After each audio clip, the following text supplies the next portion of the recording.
စီရင်ခံစာရဲ့အကြံပြုချက်တွေထဲမှာမိသားစုစီမံကိန်းနဲ့ပတ်သက်တဲ့အကြောင်းအရာတွေပါပါတယ်ဆိုတော့ဒီမိသားစုစီမံကိန်းနဲ့ပတ်သက်ပြီးတော့ဆရာမရဲ့အဓိကစိတ်ကူးလေးပေါ့ကော်မရှင်ရဲ့စိတ်ကူးလေးအဲ့ဒါလေးရှင်းပြပါခင်ဗျအဲ့ဒီမျိုးသမီးတွေကိုဘင်္ဂလီမျိုးသမီးတွေကိုဘာဖြစ်ရှင်တို့ဒီလောက်ကလေးအများကြီးယူလဲလို့ရှင်တို့ဆင်းရဲတာပေါ့လို့တို့ကလည်းပြောတယ်ပတ်စံမရှိဘူးဘာဘူးညာဘူးရှင်ဆင်းရဲတာပေါ့လို့နောက်ကိုယ့်ဘက်ကိုပြောတယ်ကျမတောင်လို့ကလေးကတယောက်တည်းပေါ့ဒါတော့ပညာသင်မေးရတာဈေးကမသေးဘူးပေါ့အဲ့လိုပြောတော့တို့ကဘလို့ပြောတယ်အောင်မင်းတော့ဒါအစပိုင်းကတို့တယောက်တော့သူကမတားခင်ပေါ့လေဘလို့ပြောလဲဆိုတော့ဆေးတောက်လို့ရတယ်တဲ့တို့တွေကဗမာစကားကောင်းတတ်တဲ့တယောက်ကပြောတယ်ဘာလို့ဆိုလူတိုင်းလည်းဗမာစကားမတတ်ဘူးဆေးတောက်လို့ရတယ် UN ကတားဆေးတွေပေးထားတယ်တဲ့ဒီ contraceptive တွေအဓိကပေးတာတော့ကျွန်မသိပါတယ် UNFPA ရပေါ့ဆိုတော့ပေးထားတယ်ဒါပေမဲ့တဲ့ကျမတို့မတောက်ရဲဘူးတဲ့မောင်ဝီဆီယာတွေရတဲ့ငရဲကြီးတဲ့ပြောလို့တဲ့ကျမတို့လည်းငရဲကြီးလိမ့်မယ်တဲ့ဒီတားဆေးတောက်ရင်တဲ့အဲ့တော့အဓိကဒီအမျိုးသမီးတွေကပညာလည်းမတတ်ဘူးရှင်ဒီတို့ဒီအရွယ်ရောက်တာနဲ့တို့တက်နေတဲ့ကြောင်းကနေမောင်ဝီဆီယာတွေရောတို့မိဘတွေရောပေးမတက်တော့ဘူးခေါ်သွားပြီးဒီယောက်ျားပေးစားပလိုက်တယ်ဆိုတော့ဒီလိုအဖြစ်မျိုးကိုကျမတို့သိလာတော့အော်လို့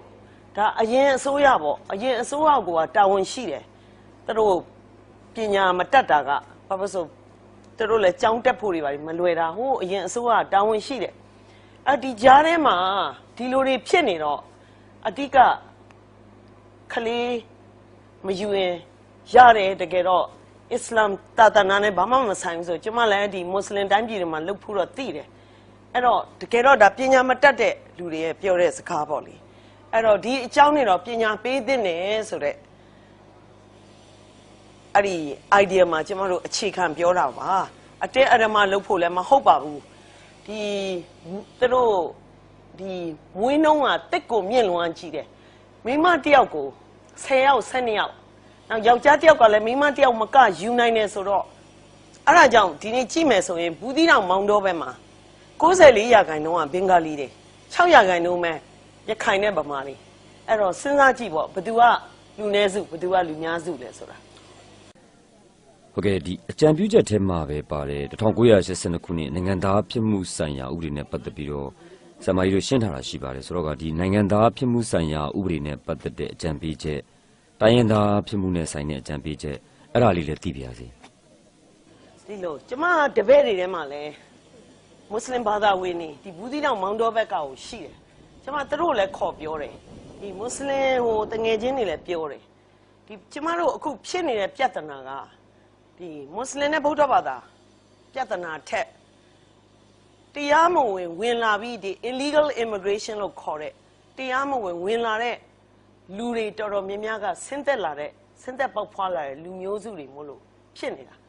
ဖြစ်နေတော့ကျမတို့အနေနဲ့ကိုယ်ကပြပြပြောရမယ်ကျမအကောင်းဆုံးဥပမာတစ်ခုပေးမယ်တရုတ်လူမျိုးကျမတောင်ကြီးရပါတောင်ကြီးမှာလည်းတရုတ်တွေအများကြီးပဲတချို့တရုတ်တွေကဟိုအရင်တုန်းကပြည်ကြီးကနေဝင်လာတယ်ဝင်လာပြီးနိုင်ငံသားမဖြစ်သေးဘူးနောက်နှစ်ရှည်လများကြာသွားတော့တဘာဝကြာပါတယ်နိုင်ငံသားဖြစ်တယ်ဒါပေမဲ့တို့ဘယ်အချိန်ကမှမြန်မာတိုင်းရင်းသားလို့မပြောခဲ့ဘူးအဲ့တော့1980နှစ်နိုင်ငံသားဥပဒေမှာနိုင်ငံတော်ကသတ်မှတ်ထားတာတိုင်းရင်းသားကဘယ်သူဆိုတာသတ်မှတ်ထားတယ်အဲ့ဒါနဲ့မကောက်ဘူးဒီမြန်မာစာပမောက္ခတို့ဘာလို့မေးကြည့်လဲသိပါတယ်ကျွန်မဒီကိစ္စစလုပ်တော့ကလည်းကျွန်မမေးသေးတယ်တိုင်းရင်းသားဆိုဒီမှာလူများစုကနားလည်ထားတာနောက်နိုင်ငံတော်ရဲ့ဥပဒေတွေပြဋ္ဌာန်းထားတာကဟိုးအရင်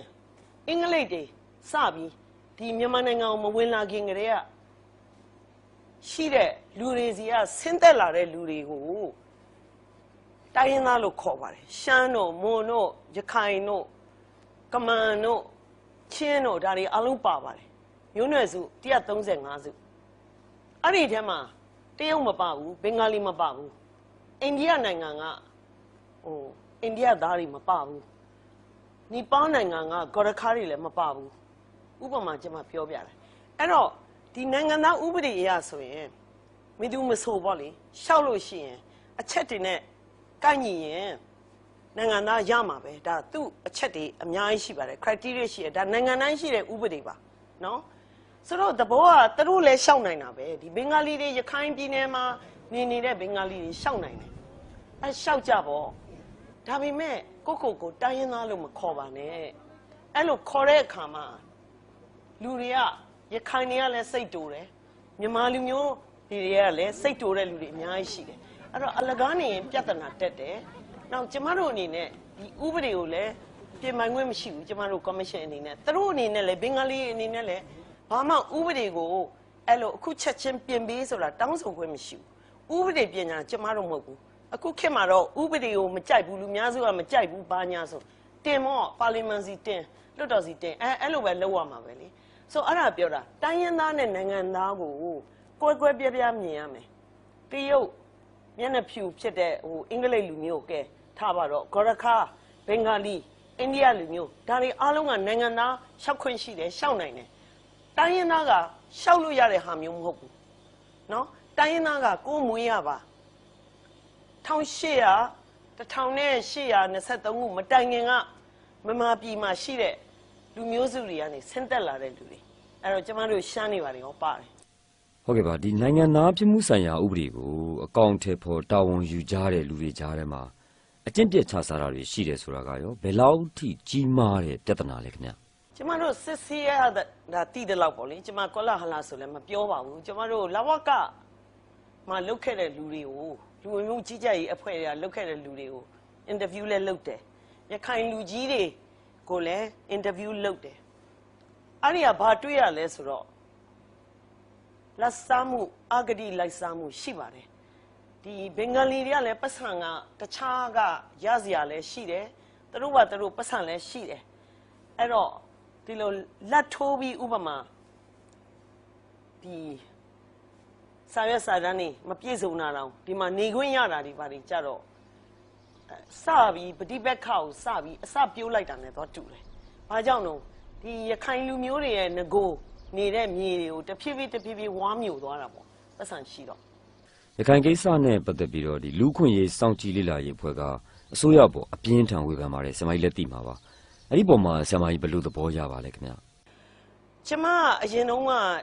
UNICEF မှာဌာနေကိုယ်စားလှယ်တရုတ်ပြည်မှာဖြစ်တော့ကျမရဲ့ program ကကျမရဲ့တောင်းဝန်ကတော်ကြီးမားတယ်ပေါ့လေအဲ့ဒီဘာလို့ဆိုတရုတ်ပြည်ကအကြီးဆုံးနိုင်ငံကမ္ဘာအကြီးဆုံးနဲ့ကျမတို့ဒီတိုးတက်ဖွံ့ဖြိုးဆဲနိုင်ငံတွေမှာတာဝန်အကြီးဆုံးရှိတဲ့နိုင်ငံကျမအဲ့ဒီမှာအုပ်ချုပ်တယ်ဆိုတော့ခဏအဲ့ဒီ Human Rights Watch နဲ့ကျမတွေ့ရပါတယ်ကြုံတယ်ကျမဘာတွေ့လာလဲဆိုသူတို့ကဒီကျမတို့အဖွဲ့တွေကဟိုတခါ press conference ပေးတော့လို့ပဲအဲ့တော့ကိုသူရတို့ကိုကြီးတို့ပါပါတယ်ကျမအနေနဲ့ပြောမယ်ဆိုသူတို့ပြောတာကိုကျမညှင်းပယ်ပါတယ်ကျမ reject လုပ်ပါတယ် Human Rights Watch ကလည်းအမြဲတရားမျှတတာမရှိပါဘူးသူတို့ဒီကျမနိုင်ငံလိုက်တော့မပြောချင်ဘူးပေါ့လေဒီနေရာမှာဒါပေမဲ့တချို့နိုင်ငံတွေကလူအခွင့်အရေးချိုးဖောက်တဲ့နိုင်ငံတွေအများကြီးရှိတယ်သူတို့အဲ့ဒီနိုင်ငံတွေလက်ညှိုးမထိုးဘူးတချို့နိုင်ငံတွေတချို့အစိုးရတွေကိုပဲလက်ညှိုးထိုးတယ်ကျမတို့အနေနဲ့လည်း Human Rights Watch က UN အဖွဲ့အစည်းလည်းမဟုတ်ဘူး UN အဖွဲ့အစည်းဖြစ်တာတော့မှကျမတို့နိုင်ငံကဒီအင်္ဂလိပ်လိုခေါ်တဲ့ sovereignty ဆိုတာရှိတယ်ကိုယ့်နိုင်ငံရဲ့ဘယ်လိုခေါ်တော့အချုပ်ချာအာဏာပိုင်ရှိတယ်လေအဲ့တော့ give size ရမလို့ပါဘူး Human Rights Watch ဒါပေမဲ့မှားနေတယ်ဘာကြောင့်မှားနေလဲဆိုတော့ဒီ Human Rights Watch ကရောဟိုအရင် UN အရင်တော့ UN ပေါ့လေအခုကျမတို့ပြောလို့ UN ကလည်းအဲ့လိုတော့မလုပ်တော့ဘူးကင်တာနာတို့ဘာလို့ဆိုလို့ရှိရင်သူတို့ကတစ်ဖက်ကိုပဲ interview လုပ်တယ်ဒီရခိုင်ဘက်ကိုဘယ်တော့မှသွားပြီးမတွေ့ဘူးရခိုင်ဘက်ကဖိနှိပ်နေတယ်ဆိုပြီးရခိုင်နဲ့ဒီမှာရှိတဲ့အစိုးရနဲ့သူတို့ကအတူတူဒွန်တွဲပြီးရောပြောတယ်ဆိုဘင်္ဂါလီဘက်ကိုပဲ interview လုပ်တော့ဟိုမှာငိုလိုက်ဘာလိုက်ဆိုတော့တနာတာပေါ့လေဒါကတော့လူပဲဟုတ်တယ်မလားဆိုတော့အဲ့ဒီတစ်ဖက်ကိုပဲ interview လုပ်ထားတဲ့လူတွေရဲ့ report ကိုကျွန်မလုံးဝညှင်းပယ်ပါတယ်လုံးဝအလေးမထားပါဘူး Human Rights Watch တင်မကဘူးတော်တော်များများအဖွဲ့အစည်းတွေကတစ်ဖက်တည်းကို BBC ကအစတစ်ဖက်တည်းကိုပဲသူတို့ interview လုပ်ပါတယ်ရခိုင်ရဲ့ viewpoint ကိုမမေးဘူးရခိုင်လူမျိုးကလည်းတော်တော်ခံစားခဲ့ရတယ်ဒီယာစုလိုက်ကိုခံစားခဲ့ရတယ်ဆိုတာသူတို့သဘောမပေါက်ဘူးဒါကော်မရှင်ရဲ့အကြံပြုချက်တွေထဲမှာဒီဒေတာတွင်းမှာ FM radio ရဲ့နောက်ရုပ်သံလိုင်းရဲ့ဖွင့်ပေးဖို့ဆိုတာတွေပါပါတယ်အဲ့ဒါကဘယ်လိုစိတ်ကူးမျိုးပါလဲ ပုဂ္ဂလိကပိုင်းလားအများပိုင်းလားဘယ်လောက်မြန်မြန်အကောင့်ထဲဖော်စီချင်တာပါလဲခင်ဗျာအဲ့လိုစောစောကပြောတဲ့အတိုင်းပဲလေဒီဘင်္ဂါလီလူမျိုးတော်တော်များများကသူတို့မာလူရီလို့ခေါ်တဲ့ဒီပလီဆီယာတွေစာတင်ဆီယာတွေကလွဲလို့စာမတတ်ကြဘူးသူတို့စာမတတ်တဲ့အပြင်ရခိုင်စကားလည်းမပြောဘူးဗမာစကားလည်းပြောတာမပြောရှားတယ်သူတို့မေးကြည့်တယ်သမဒယူဦးသိန်းစိန်သိလားမသိဘူးဘဒူမှန်းတော့မသိဘူးအဲ့လိုဆိုဘဒူမှသူတို့မသိဘူးဆိုတော့ဘာမှလည်းဗမာသတင်းစာလည်းမဖတ်နိုင်ဘူးသတင်းလည်းသူတို့နားထောင်မှမဟုတ်ဘူးရေဒီယိုမှာဆိုတော့မှားယွင်းတဲ့အယူဆတွေဝင်လာတာပေါ့ဆိုတော့အဲ့လိုလူတွေကိုပညာပေးဖို့နောက်ဘာသာစကားတစ်ခုဆိုတာလဲရေဒီယိုတို့ TV တို့နားထောင်ရင်ပုံမြင်မြန်တက်ပါတယ်ကျမတို့ဒီလိုပဲသင်ခဲ့ရတယ်ပဲနိုင်ငံခြားဘာသာစကားတွေဒီအင်ဒိုနီးရှားတို့ဘာလို့ပြင်သစ်တို့ဘာလို့ဒီ TV ကြည့်ပြီးပဲအဲ့လိုပေါ့ TV သင်လိုက်ကြောင်းသင်လိုက်ပေါ့လေအဲ့တော့ကျမတို့အဲ့ဒီစိတ်ကူးလေးနဲ့ပါဘယ်လိုပဲပြောသူတို့အထူးသဖြင့်ဘင်္ဂါလီတွေကပညာမတတ်တော့အမြင်ချင်းမြောင်းတယ်တစ်ဖက်စွန်းရောက်တဲ့ဘာသာရေးဆိုင်ရာပုံကိုယ်တွေရဲ့အရှိန်အဝါတက်ရောက်နိုင်တယ်အယူအဆတွေမှားယွင်းနေတယ်ဥပမာဒီမိန်းကလေးတွေဒီအရွယ်ရောက်တာနဲ့ကျောင်းကထုတ်ရမယ်သူတို့ဘာသာကစာသင်ခွင့်မပြုဘူးဆိုတာလုံးဝမဟုတ်ဘူးဆိုအဲ့ဒါမျိုးတွေကိုကျမတို့ပြန်ပြီးပညာပေးသင့်တယ်လို့ကျမတို့မြင်လို့ပေါ့နောက်ပြီးဒီ family planning အတွက်လည်းဒီကလေးတွေဟိုပါပေါ့ကလေးမရစေဖို့တော့မဟုတ်ပါဘူးဒီကလေးတွေကိုကလေးဥယျာဉ်နဲအောင်ပေါ့လေအဲ့ဒါလည်းပညာတတ်ရင်နားလဲလာမှာပါဘာမှဒါငရဲမကြည့်ဘူးပါဘူးဆိုတာလေအဲ့ဒီသဘောနဲ့ပါဘဒူကမှလည်းအတင်းအဓမ္မဟိုပြောလို့လည်းမရပါဘူးဒီကော်မရှင်အနေနဲ့လည်းဟိုပြောရမရှိပါဘူးအဲ့လိုအတင်းအဓမ္မအခုအစီရင်ခံစာတော့ပြီးတော့ပါပြီဆရာမတို့လည်းအချိန်တော်ကြာလုပ်လိုက်ရပါတယ်အစီရင်ခံစာထွက်ဖို့ကိုရက်ရွှေ့ခဲ့ရတာတွေလည်းရှိခဲ့ပါတယ်ဆိုတော့ဒီကနေပြီးတော့နောက်တစ်ဆင့်ကျွန်တော်တို့ဘာကိုမျှော်လင့်လို့ရပါမလဲခင်ဗျအဲ့တော့ရှေ့လျှောက်အရင်ဆုံးကတော့ဒီလူခွင့်ရေးချိုးဖောက်မှုထပ်မရှိအောင်နောက်တစ်ခုကဒီဒုက္ခသည်စခန်းတွေမှာရှိနေတဲ့လူတွေရဲ့နှစ်ဖက်စလုံးကလူတွေရဲ့စာဝတ်နေရေးတို့အဆင်ပြေအောင်အဲ့ဒါတွေအရင်ဆုံးလုပ်ပေးရမယ်နောက်ပြီးဒီထက်မကဒီ medium term ပေါ့လေတာရှည်ဟိုအကြံဉာဏ်ပြုချက်တွေရှိတယ်ဒါပေမဲ့တစ်ချိန်တည်းမှာပဲအစောဆုံးဖြစ်ရမှာကတော့ဘာလဲဆိုတော့ဒီလိုဆက်ပြဿနာမကြီးခင်ပေါ့လေတစ်ချက်ကဒီအိမ်နာနီးချင်းနိုင်ငံကထမဝင်အောင်လုံယုံရေးတွေလုပ်ရမယ်တစ်ချက်ကရှိပြီးသားလူတွေကိုနိုင်ငံသားစီစစ်ရမယ်နိုင်ငံသားမဟုတ်ရင်လည်းမဟုတ်တယ်လို့စီမံရမယ်ဟုတ်တယ်ဆိုလို့ရှိရင်လည်းသူတို့နိုင်ငံသားတွေတခြားနိုင်ငံသားတွေမိသည့်ဘာသာပဲမဆိုပေါ့လေခံစားတဲ့အခွင့်အရေးသူတို့အပြည့်ပေးရမှာပေါ့ဒါအဲ့တော့အဲ့ဒါပြက်သားလုပ်ဖို့လိုတယ်အဲ့ဒီတစ်ခုကိုပြက်သားလုပ်ဖို့လိုတယ်နောက်တစ်ခုကနောက်ဆုံးတတိယအချက်ပြောချင်တာနိုင်ငံသားနဲ့တိုင်းရင်းသားကမတူပါဘူးအဲ့တော့ကျွန်မပြောချင်တာဒီဗမာပြည်လုံးမှာရှိတဲ့လူတွေကိုလည်းပြောချင်တယ်ဒီအယူလွဲမားတဲ့တချို့တွေရှိရင်ရှိမယ်သူတို့ကိုတိုင်းရင်းသားဖြစ်အောင်လုပ်ပေးတဲ့တယ်ဆိုတာအဲ့ဒါတော့ဘယ်နည်းနဲ့မဆိုပြည်သူလူထုနဲ့နိုင်ငံတော်ရဲ့ဥပဒေအရတော့မဖြစ်နိုင်ပါဘူးမဖြစ်နိုင်တော့အဲ့ဒီကိစ္စပဲညင်းနေရင်တော့မပြီးတော့ဘူးဆိုတော့ဘင်္ဂါလီလူမျိုးဒီတိုင်းရင်းသားမဟုတ်အဲ့တော့သူတို့ခေါ်တဲ့ရိုဟင်ဂျာကလည်းနိုင်ငံကအတိမပြုတ်ထားတဲ့နာမည်မဟုတ်ဘူးအဲ့တော့နိုင်ငံသားဖြစ်ချင်တော့ထုံးစံရှိပါတယ်အဲ့ဒီနိုင်ငံတစ်ခုရဲ့အတိမပြုတ်ထားတဲ့နိုင်ငံသုံးရပါတယ်စကားသုံးရပါတယ်နိုင်ငံကအတိမပြုတ်ထားတဲ့အခေါ်ပေါ်သုံးရပါတယ်ဒီလိုပါပဲဒါကတော့